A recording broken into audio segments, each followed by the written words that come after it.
السلام علیکم ورحمۃ اللہ وبرکاتہ۔ رب اشرح لی صدری ویسر لی امری واحلل عقدۃ من لسانی یفقہوا قولی۔ طالبان علم، آپ سب کے درمیان بہت اچھا لگ رہا ہے کہ درس قرآن ہم کریں، قرآن پہ کچھ گفتگو کریں اور سمجھنے کی کوشش کریں۔ سورۃ تغابن۔ اعوذ باللہ من الشیطان الرجیم، بسم اللہ الرحمن الرحیم۔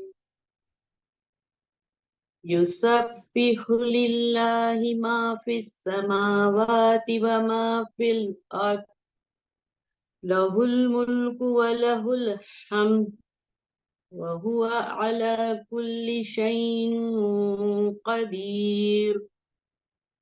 هو الذی خلقکم فمنکم کافر ومنکم مؤمن واللہ بما تعملون بصیر۔ خلق السماوات والارض بالحق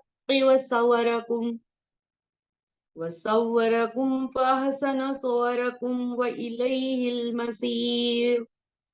یعلم ما فی السماوات والارض ویعلم ما تسرون وما تعلنون واللہ علیم بذات الصدور۔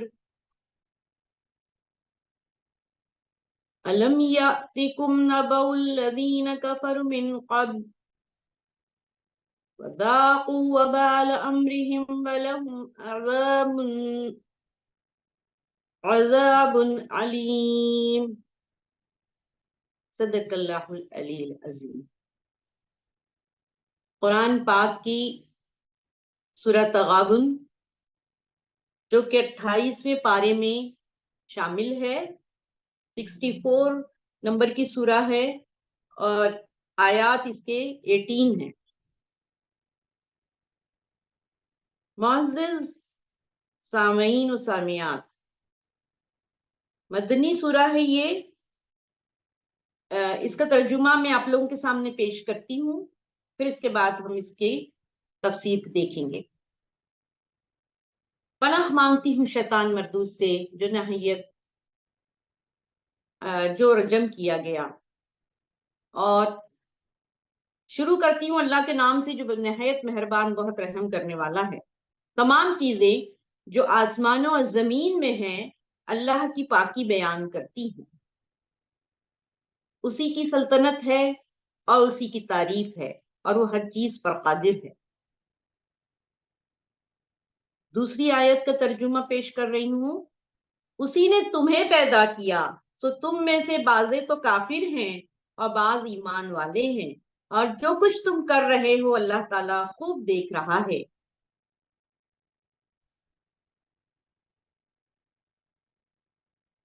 اسی نے آسمانوں کو اور زمین کو انصاف اور حکمت سے پیدا کیا، اسی نے تمہاری صورتیں بنائی اور بہت اچھی بنائی ہیں، اسی کی طرف لوٹنا ہے۔ وہ آسمان اور زمین کی ہر چیز کا علم رکھتا ہے، اور جو کچھ تم چھپاتے ہو اور جو ظاہر کرتے ہو وہ سب کو جانتا ہے۔ اللہ تو سینوں کی باتوں تک کو جاننے والا ہے۔ کائنات اللہ کی تسبیح کر رہی ہے۔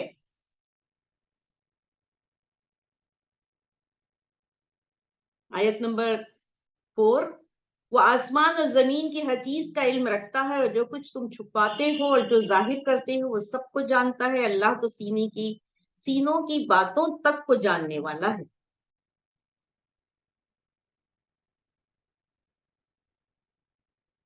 کیا تمہارے پاس اس سے پہلے کے کافروں کی خبر نہیں پہنچی، جنہوں نے اپنے اعمال کا وبال چکھ لیا اور جن کے لیے دردناک عذاب ہے۔ صدق اللہ العلی العظیم۔ محترمہ طلبہ و طالبات، سورۃ تغابن کا یہ آیات میں نے خاص طور سے آج آپ لوگوں کے لیے منتخب کی ہے۔ سوال اٹھ سکتا ہے کہ کیوں؟ کیونکہ پورا قرآن ہی اللہ کا کلام ہے، پورا قرآن نور سے بھرا ہوا ہے، لیکن یہاں آپ لوگوں کے درمیان میں نے خصوصیت کے ساتھ سورۃ تغابن کا انتخاب کیا ہے، اس کی ابتدائی 5 آیات کا خصوصیت کے ساتھ، کیونکہ اس آیات میں آپ دیکھیں گے کہ وہ چند سوالات جو بہت ہی زیادہ بنیادی بھی ہیں اور بہت اہم بھی ہیں انسان کے لیے۔ آج کے اس گلوبل ایج میں اور آج کے اس سائنٹیفک ایج میں بعض کوشچنز ایسے اٹھ کھڑے ہوئے ہیں جن کا جواب ہمیں کہیں بھی نہیں ملتا، نہ اس تہذیب کے پاس جس نے انسان کو خدا بنا دیا ہے۔ تو خدا کا یہ کلام ہمارے سامنے ان حقیقتوں کو عیا کرتا ہے، وا کرتا ہے، ہمیں بتاتا ہے ان سوالات کے جوابات۔ اور میں سمجھتی ہوں کہ آپ میں سے جو بھی سائنس کے اسٹوڈنٹ ہیں یا جو بھی مختلف قسم کے سسٹم آف ایجوکیشن سے جڑے ہوئے ہیں، ان کے لیے یہ سوالات بہت اہم ہیں کہ انسان کہاں سے آیا ہے، انسان کا کیا مقصد ہے، کائنات کا کیا مقصد ہے، کائنات کیا یوں ہی الل ٹپ بنا دی گئی ہے، کیا یہ کسی بے مقصد ہستی نے بنائی ہے، اور کیا یہ بے مقصد بنائی گئی ہے، اور کیا انسان کا بھی کوئی مقصد نہیں ہے؟ یہ چند سوالات وہ ہیں جو ہر پڑھے لکھے انسان کو کے ذہن میں اٹھتے۔ یہ جو بات میں کہہ رہی ہوں بہت سوچ سمجھ کے کہہ رہی ہوں کہ وہ لوگ جو کہ غور فکر کرتے ہیں، وہ لوگ جو کہ علم رکھتے ہیں، وہ لوگ جو سوچتے ہیں، جو پڑھے لکھے ہیں، ان کے لیے یہ کوشچنز بہت اہم ہیں۔ اور وہ لوگ جو کہ اپنی عقل سے، اپنی دماغ سے، اپنے سوچنے اور فکر کرنے کی قوتوں اور صلاحیتوں سے کام نہیں لیتے، اللہ تعالیٰ اپنے قرآن میں انہیں ان کا بہرا کہتا ہے، انہیں جانور سے خطاب مثال دی گئی ہے، بلکہ کہا گیا ہے کہ وہ جانوروں سے بھی زیادہ بدتر ہے۔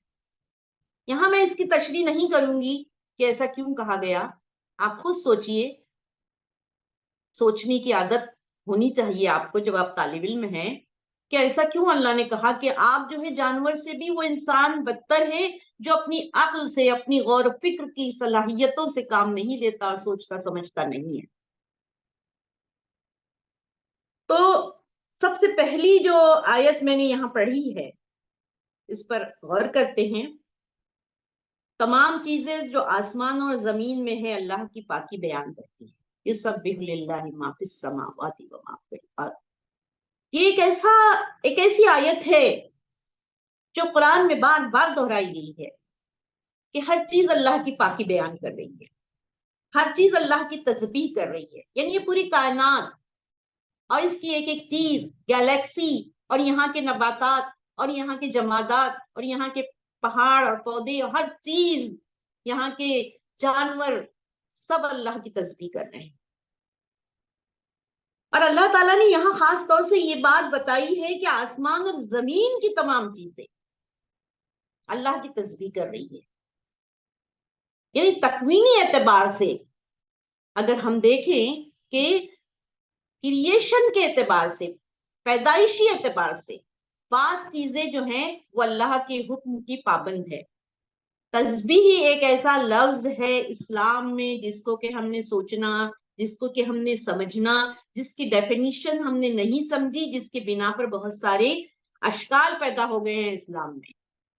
تسبیح کو ہم صرف گردانتے ہیں اس لمبی تسبیح سے جو کہ دانوں والی ہوتی ہے۔ تو مجھے یہ سوال کرنے کا حق ہے آپ سے کہ کیا آسمان اور زمین کے پاس کوئی تسبیح موجود ہے؟ ان کے ہاتھوں میں کوئی تسبیح نظر آ رہی ہے؟ کیا وہ جائے نماز پہ بیٹھی ہے یہ کائنات اور یہ جو ہے سجدے میں پڑی ہوئی ہے اللہ کی تسبیح کر رہی ہے؟ تو پھر تسبیح کے معنی کیا ہوئے؟ تسبیح کے معنی ہوئے بندگی کرنا۔ تسبیح کے معنی ہوئے، میں ایک آپ کو اصطلاحی معنی بتا رہی ہوں، اس کی لغوی معنی نہیں بتا رہی ہوں، کہ تسبیح کہتے ہیں اطاعت کرنے، حکم ماننے، رولز کو فالو کرنے کے لیے۔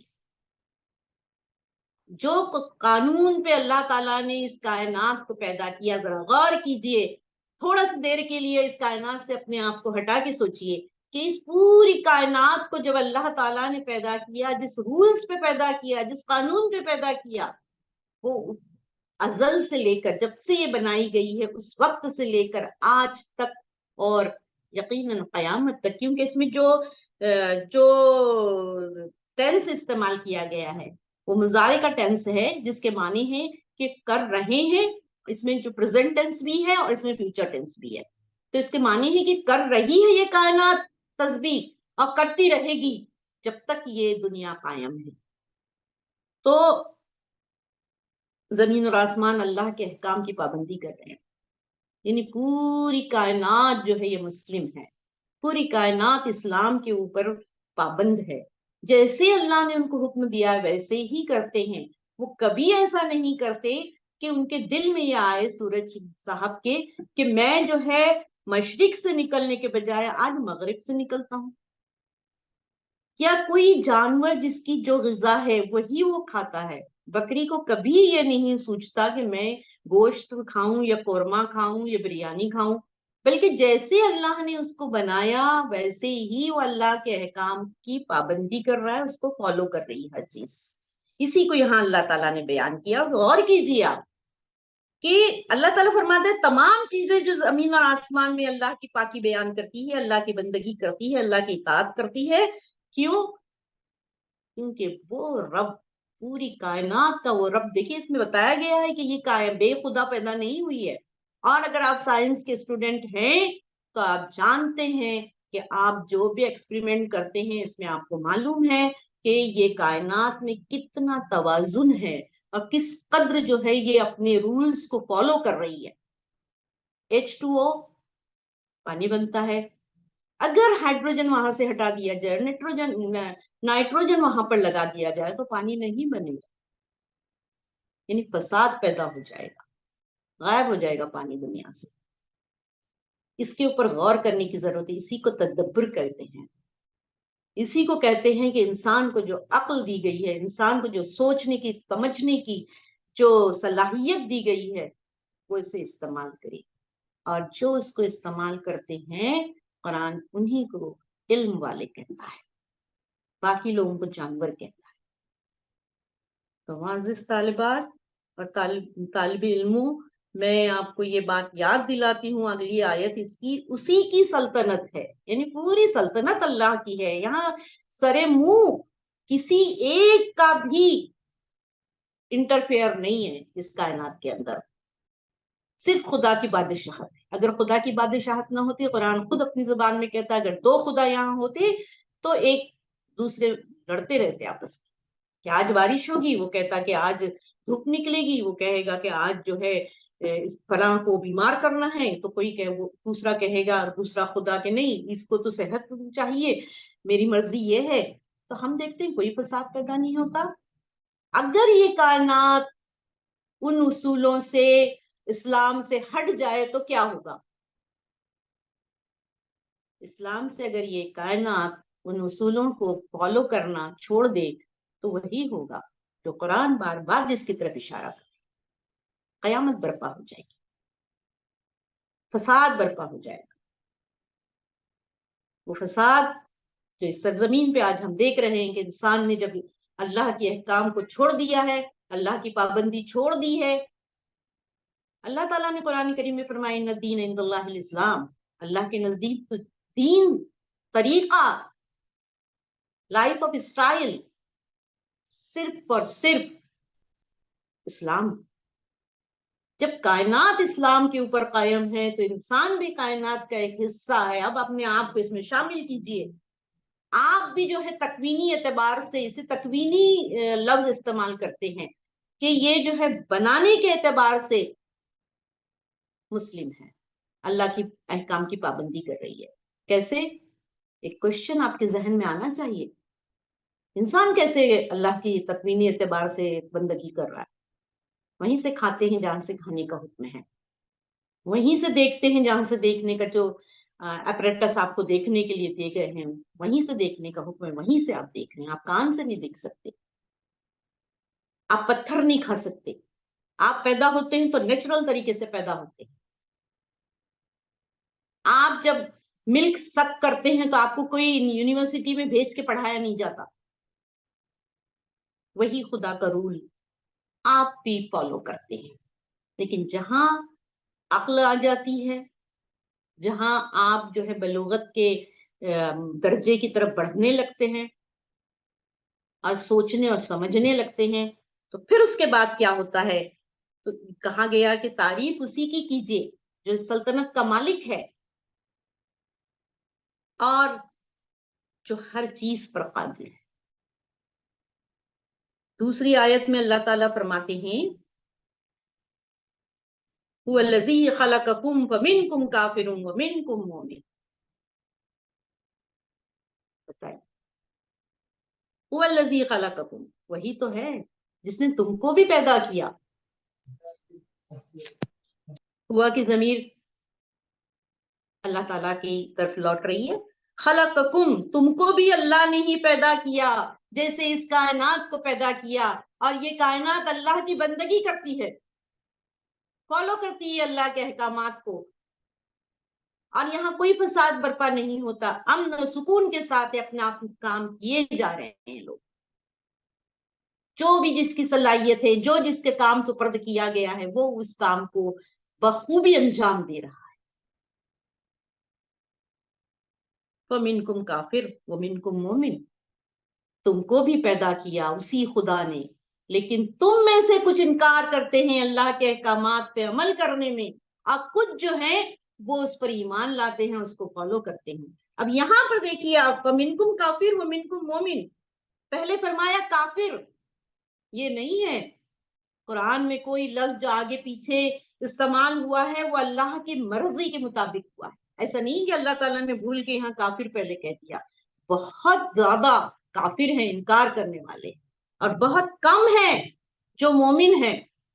آج جو سائنٹیفک دور چل رہا ہے، میں سمجھتی ہوں کہ ہر طالب علم کو اسلام کو فالو کرنا چاہیے اگر اس کے پاس عقل ہے اور سائنٹیفک سوچ ہے، کیونکہ جو انکار کرتے ہیں وہ فلسفیانہ منہ شگافیوں میں، فلسفیانہ باتوں میں اگر بہت آگے بھی چلے جائیں، یعنی بڑے زبان کے وہ ماہر ہوں اور اپنے آرگومنٹ سے وہ دوسروں کے کو گرا دے نیچے اور ہرا دے اپنی گفتگو میں، لیکن جو سوچنے والے ہیں، جو غور فکر کرتے ہیں، وہ اللہ پر ایمان لاتے ہیں کہ اللہ تو نے جس طریقے سے اس کائنات کو پیدا کیا، تو نے جس طریقے سے میرے وجود کو پیدا کیا، اس میں تو بڑی حکمت ہے، یہ الل ٹپ کام نہیں کر رہی ہے، یہ بے مقصد کام نہیں کر رہی ہے، میرا وجود اس زمین کے اوپر بے مقصد نہیں ہے۔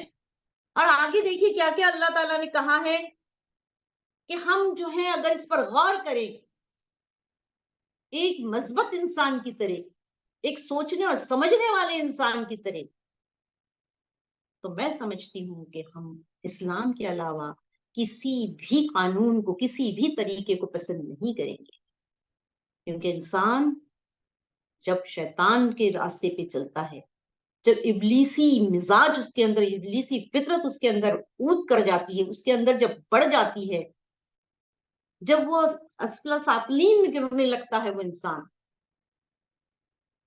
تو کیا ہوتا ہے؟ وہ دوسرے انسان کو اپنے قبضے میں کرنا چاہتا ہے، وہ مختلف قسم کے مذاہب پیدا کرتا ہے، وہ دوسروں پر حکومت کرنا چاہتا ہے، وہ ان تمام سورسز پر جو اللہ کی کائنات میں، اللہ کی قدرت میں جو ہے اس کا اپنا حصہ ہے، اس میں وہ اپنا حصہ لگانے لگتا ہے، اور پھر ایسے انسان کو ہم کہتے ہیں کہ وہ مشرک ہے، وہ شرک کر رہا ہے۔ تو سلیم الطبع انسان، سلیم الفطرت انسان،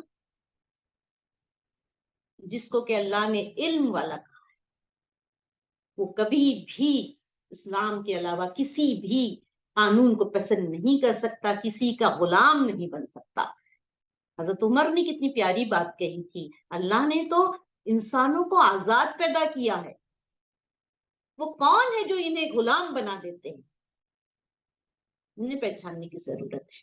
یہ سورہ، یہ آیات خاص طور سے بہت ساری چیزیں ہمارے سامنے کھول رہی ہے۔ اگر آپ اپنے ذہن کو کھول کر یہ باتیں سنیں گے قرآن کی، تو میں سمجھتی ہوں کہ ہم اللہ کے سوا کسی کے بندے نہیں ہوں گے۔ اور آج دیکھیے آپ جو کچھ ہو رہا ہے، جو فساد برپا کر دیا انسانوں نے، اللہ فرماتا ہے قرآن کریم میں کہ یہ تمہارے ہاتھوں کا لایا ہوا فساد ہے زمین کے اوپر۔ زمین کو تو اللہ نے عدل و انصاف کے ساتھ پیدا کیا ہے، پوری کائنات اس پر گواہ ہے، لیکن انسان نے جو فساد پیدا کیا ہے وہ آج آپ دیکھ رہے ہیں، سن رہے ہیں۔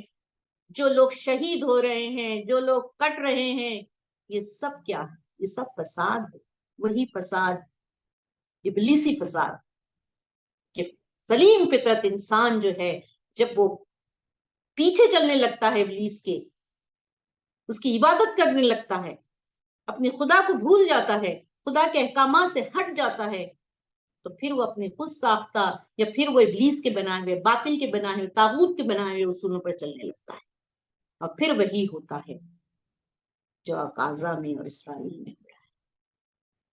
سمجھنے کی کوشش کیجیے کہ کہاں پر اس کی بنیادیں ہیں۔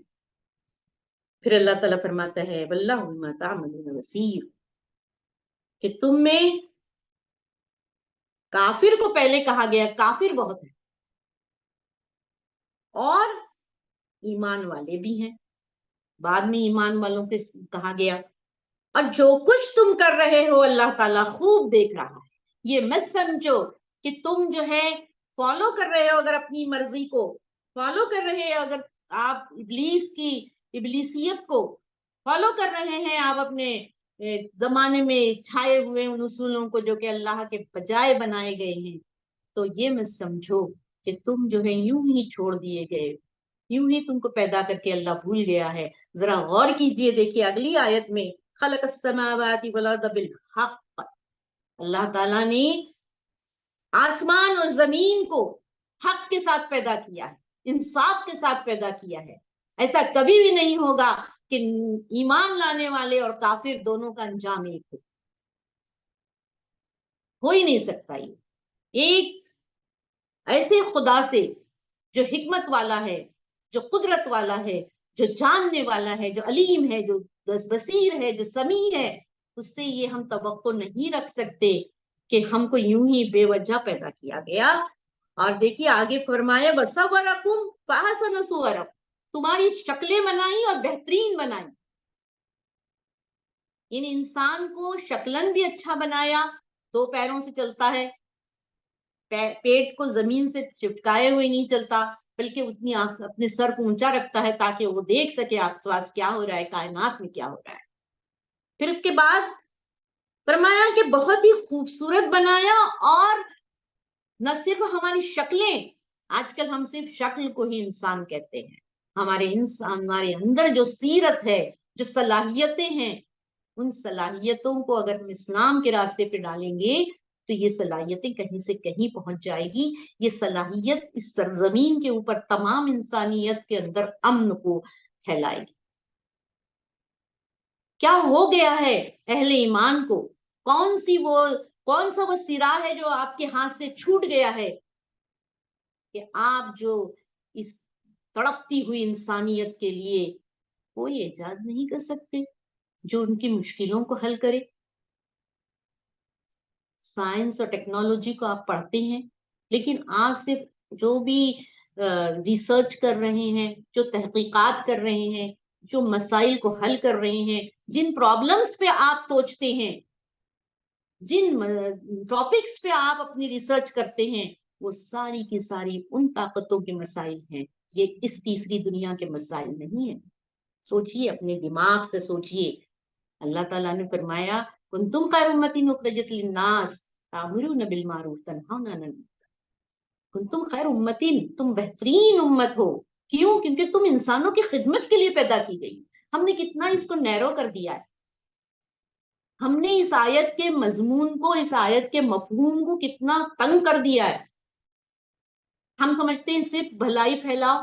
بھلائی کیا ہے؟ اس کو تو آپ ڈیفائن کریے، آپ اس کو تو ڈیفائن کریے کہ بھلائی ہے کیا، معروف کیا ہے۔ تمام کام جو ہمیں آج کرنے ہیں خیر امت کی حیثیت سے، آج ہمیں جو ہے قرآن کی ان تمام نشانیوں کو، ان تمام جس کو کہ آیتیں کہتا ہے، قرآن کی آیتیں بھی ہیں اور کائنات کی آیتیں بھی، اس کائنات پہ غور کرنا ہے، اللہ کی ان تمام طاقتوں سے، ان تمام قوتوں سے ہمیں فائدہ اٹھانا ہے، اور ان غریبوں کی مدد کرنا ہے، ان پیسے ہوئے کی مدد کرنا، ان مسکینوں کی مدد کرنا ہے جو اپنا حق حاصل نہیں کر سکتے، جو اپنے ذرائع تک نہیں پہنچ سکتے جو اللہ نے ان کو دیا ہے، ان سورس تک ان کو پہنچانا ہے، یہ ہے آپ کی ذمہ داری۔ اور پھر اللہ تعالیٰ نے آگے فرمایا تمہاری صورتیں بنائی اور اچھی بنائی، یعنی تمہیں سوچنے اور سمجھنے کی بہترین صلاحیتیں عطا کی، اور اگر تم اپنے آپ کو فحاشی سے بچا لو، ابلیسی ان حرکتوں سے بچا لو، ان تہذیب سے بچا لو جو کہ انسان کو حیوان بنا دیتی ہے اور جو نچلے سے نچلا بنا دیتی ہے، انسان کو اپنے نفس کا غلام بنا دیتی ہے۔ اللہ کے رسول صلی اللہ علیہ وسلم کی کتنی پیاری حدیث ہے، تم اگر دانتوں کے بیچ کی یعنی زبان کی مجھے ضمانت دو، اور اپنے پیروں کے درمیان کی اگر مجھے ضمانت دو تو تم جنت کی میں آپ لوگوں کو ضمانت دیتا ہوں۔ یعنی فحاشی سے بچو اور بد کلامی سے بچو۔ یہ بد کلامی ہی ہے جو آج جس نے جنگوں کا بازار گرم کیا ہے، بغیر سوچے سمجھے بولنا، اسٹیٹمنٹس دینا۔ تو بچوں، اللہ تعالیٰ فرما رہا ہے کہ تمہارے میں بہت بہترین صلاحیتیں دی ہیں، تم ان صلاحیتوں کو استعمال کرو، اور تم ہی ہو جو کر سکتے ہو، وہ نہیں ہے جو باطل کے شکنجے میں جکڑے ہوئے، جن کی صلاحیتیں جو ہے صرف لڑائی جھگڑے تک محدود ہیں۔ تم سوچو کہ عدل اور انصاف کیسے قائم کریں گے ہم زمین کے اوپر جو آسمانوں پر اللہ تعالیٰ نے قائم کیا ہے۔ اچھا، ایک بات بہت ہی صاف نظر آتی ہے کہ پوری کائنات کو تو اللہ تعالیٰ نے توہن نہ کرہن بلکہ تکوینی اعتبار سے اپنے حکم میں جکڑ رکھا ہے ایک طرح سے۔ وہ چاہتے ہوئے نہ چاہتے ہوئے بھی اللہ کی بندگی کر رہے ہیں۔ کیوں کر رہے ہیں؟ کیونکہ اختیار نہیں ہے ان کے پاس۔ انسان کو اختیار دیا، اس کو کہا گیا ہے کہ یہ بہترین شکل ہے تمہاری، یہ بہترین صفت ہے تمہاری، یہ بہترین فطرت ہے تمہاری۔ تم کو جو اختیار دیا گیا ہے یہ یوں ہی نہیں دیا گیا، اس کا امتحان لیا جائے گا کہ تم نے اس کو کہاں استعمال کیا۔ تو اس امتحان لینا ہے اس اختیار کا اللہ تعالیٰ نے، اور اللہ نے جو ہمیں اختیار دیا ہے اس کو استعمال کرتے ہوئے اس دنیا کو ہمیں جو ہے بہشت بنانا ہے۔ اب بہشت میں کیا ہے یہ پڑھیے آپ، قرآن کی آیتوں میں صاف صاف لکھا ہوا ہے بہشت میں کیا ہے۔ وہاں کوئی گندی بات نہیں سنی جائے گی، وہاں کوئی ناانصافی نہیں ہوگی، وہاں جو کچھ اللہ چاہے گا، انسان چاہے گا اس کو دیا جائے گا، عیش ہوگا۔ یہ دنیا عیش کے لیے نہیں ہے، محنت کے لیے ہے، دنیا آخرت کو بنانے کے لیے ہے، اور اسی کی طرف تمہیں لوٹنا ہے۔ پھر کیا کہا کہ اسی کی طرف تمہیں لوٹنا ہے، وہیں جاؤ گے جب تمہارا حساب و کتاب ہوگا۔ تغابن کے معنی ہار جیت کا دن ہے، تغابن کے معنی جمع کرنے کا دن ہے۔ 18 آیات ہے اور 9 آیت میں تغابن کا لفظ آیا، اس لیے جو ہے اس کا عنوان رکھا گیا ہے سورہ کا تغابن۔ تغابن کے معنی میں نے بتائے ہار جیت کے ہیں، افسوس کے بھی ہوتے ہیں۔ اس دن جس نے ضائع کی اپنی صلاحیتیں، جس نے ضائع کی اللہ کے احکامات، جس نے ضائع کیا اپنے آپ کو انسان بنانا، اپنا تزکیہ کرنا، اپنے اندر سے برے حالات کو ختم کرنا، برے برے اخلاق کو ختم کرنے کا کام نہیں کیا اس نے، اور وہ ڈوب گیا برائی میں، وہ افسوس کرے گا کہ کاش آج کے لیے کچھ کیا ہوتا، کاش آج کے لیے کچھ کیا ہوتا۔ 10 سال تو دیکھیے بچوں ایسے ہی گزر جاتے ہیں، 10 سال تک کوئی فکر نہیں ہوتی، کھانے پینے کی فکر ہوتی ہے، صرف کھیلنے کودنے کی فکر ہوتی ہے، اور جو کچھ پڑھایا جاتا ہے اس کی فکر ہوتی ہے، زیادہ تر رٹے لگانے کی فکر ہوتی ہے۔ اس کے بعد کتنے سال بچتے ہیں، پھر ریٹائرمنٹ شروع ہو جاتا ہے 50 کے بعد۔ یہی 30 35 سال اس کے لیے انسان اتنا عیاشی کرتا ہے، اور کوئی اس کو فکر نہیں کہ میں اپنی آخرت کو سنوارنے کی کام کروں۔ جب وہ اپنے آخرت کو سنوارنے کے کام کرے گا تو اس دنیا کو بھی جو ہے وہ جنت نشان بنا دے گا، گلزار بنا دے گا، عدل کا گہوارہ بنا دے گا، کہ کام ہے ہمارا، یہ ہماری ذمہ داری ہے دوسری بات جو اللہ تعالیٰ نے اگلی آیت میں کہی ہے، یعلم ما فی السماوات والارض یعلم ما تسرون وما تعلنون واللہ علیم بذات الصدور. دیکھیے قرآن اس میں ان حقیقتوں کی طرف اشارہ کر رہا ہے. آیت ہے یعلم ما فی السماوات والارض، وہ جانتا ہے جو کچھ آسمان اور زمین میں ہے. یعلم ما تسرون وما تعلنون، وہ یہ بھی جانتا ہے جو تم چھپاتے ہو جو ظاہر کرتے ہو. وہ اس منافقت سے بھی واقف ہے. تم اللہ اللہ کا نام لیتے ہو اور اللہ کا حکم نہیں مانتے. تم اپنے آپ کو نیک کہتے ہو، پارسا کہتے ہو، مہذب کہتے ہو، متقی کہتے ہو، لیکن اللہ سب جانتا ہے، سارے حال اس کو پتا ہے. تم کس چیز کے اوپر فریبتا ہو، کس چیز کے اوپر تمہاری اپنی جان چھڑکتے ہو. اگر تم اپنی عقل سے کام نہیں لو گے، اگر تم غور و فکر کا صحیح استعمال نہیں کرو گے، تو پھر وہی ہوگا جو ہو رہا ہے دنیا میں. واللہ علیم بذات الصدور. یہاں تک کہ اللہ تعالیٰ فرماتا ہے میں تمہارے دلوں کے حال بھی جانتا ہوں، تمہارے سینوں میں کیا ہے وہ بھی میں جانتا ہوں. تم کیا پلان بنا کے بیٹھے ہو اپنی زندگی کا وہ بھی میں جانتا ہوں. اور دیکھیے کتنی پیاری ایک آیت ہے، وہ بڑی انسان کو یعنی کانپ دیتی ہے، انسان کو کپ کپی پیدا ہو جاتی ہے. اللہ نظروں کی چوری بھی پکڑتا ہے. بس اس سے آگے میں کچھ نہیں کہوں گی، آپ اس پر غور کیجیے. اللہ نظروں کی چوری بھی پہچانتا ہے. دلوں کی اور نیتوں کے تو حال اس کو پتہ ہی ہے، لیکن جو تم نظر سے چوری کر کے کوئی ایسی حرام چیز یا جس سے اللہ نے روکا ہے وہ چیز یا وہ فحش چیز دیکھتے ہو، اس شے پہ اگر نظر ڈالتے ہو چھپ کے، تو اللہ اس کی چوری بھی پکڑتا ہے. اگر اس کا احساس ہو جائے تو کیا کوئی انسان جو ہے اللہ کو چھوڑ کے کسی اور بن کے آگے جھک سکتا ہے؟ پھر اس کے بعد اللہ تعالیٰ فرماتے ہیں، آخری آیت ہے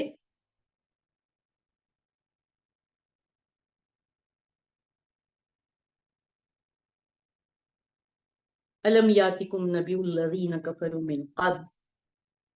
اب دیکھیے ایک سوال، ایک ایسا سوال جو مومنین سے کیا گیا ہے، جو مسلمانوں سے کیا گیا ہے، جو ہم سے کیا گیا ہے. ہمیں دعویٰ ہے کہ ہم مسلمان ہیں، ہم اللہ پر ایمان لائے ہیں، ہم کائنات کے ساتھ میں ایک ایسا رشتہ قائم کر رہے ہیں کہ کائنات بھی مسلم ہے اور میں بھی مسلم. سوچئے، غور کیجئے، لطف لیجئے اس بات سے. تو اللہ تعالیٰ فرماتے ہیں کہ تم کو ان کی خبر نہیں پہنچی، تم سے پہلے جو تھے جنہوں نے کفر کیا، فذاقوا وبال امرہم ولہم عذاب علیم، جنہوں نے اپنے اعمال کا وبال چکھ لیا، جن کے لیے دردناک عذاب. دنیا میں بھی وہ تباہ ہوئے، دنیا میں بھی خسارے میں پڑے رہے، خسارے کا شکار ہوئے، نقصان کا شکار ہوئے، تباہ و برباد ہوئے. اپنی زندگی کو، اپنی صحت کو، اپنے اعمال کو انہوں نے تباہ کر دیا، دنیا کو انہوں نے جو ہے جنگاہ بنا دیا. ان کی خبر پہنچی ہے آپ کو؟ اللہ سوال کر رہا ہے، کیا تمہارے پاس اس سے پہلے کے کافروں کی خبر نہیں پہنچی؟ Question mark. جنہوں نے اپنے اعمال کا وبال چکھ لیا. اعمال کا وبال ضرور پہنچتا ہے. آج کی جو نیو جنریشن ہے ان کو تو بہت اچھی طریقے سے معلوم کیسے ہماری صحت تباہ ہو جاتی ہے. آج کل ایک چیز نوجوانوں میں بہت عام ہے، میں اس کا نام تو نہیں لوں گی، ڈرگ کا نام یا نشے کا نام تو نہیں لوں گی. میں نہیں سمجھتی ہوں کہ جو بچے ہمارے ہیں، معصوم بچے جو ینگ ہیں، وہ یہاں تک بھی گر سکتے ہیں. میں اس کی امید نہیں رکھتی ہوں، لیکن ایک گٹکا جو ہے وہ ہر منہ میں دبا ہوا دکھتا ہے، سگریٹ جو ہے ہر ہونٹوں پہ لگی رہتی ہے. اس سے کیسے کیسے کینسر پیدا ہو رہے ہیں، لنگز کا کینسر ہو رہا ہے، اورل کینسر ہو رہا ہے، اور ہوتا ہے، لٹرلی ہوتا ہے. جنک فوڈ کھا رہے ہیں، صحت تباہ ہو جاتی ہے، کسی کام کا نہیں رہتا انسان. یا ایسا لائف اسٹائل جو تعیش والا ہو. ماں پانی مانگ رہی ہے, فادر کچھ اور چاہ رہے ہیں, چھوٹے بھائی بہن پناہ چاہتے ہیں, تھوڑی سی مدد چاہتے ہیں, لیکن کسی کے پاس ٹائم نہیں ہے. اس کے نتیجے میں کیا کیا ہو رہا ہے, کیسی کیسی بیماریاں پیدا ہو رہی ہیں, کیسے کیسے ڈپریشن میں چلے جا رہے ہیں لوگ. تو اس کے لیے وہ کہا گیا کہ یہ اعمال کا وبال ہے.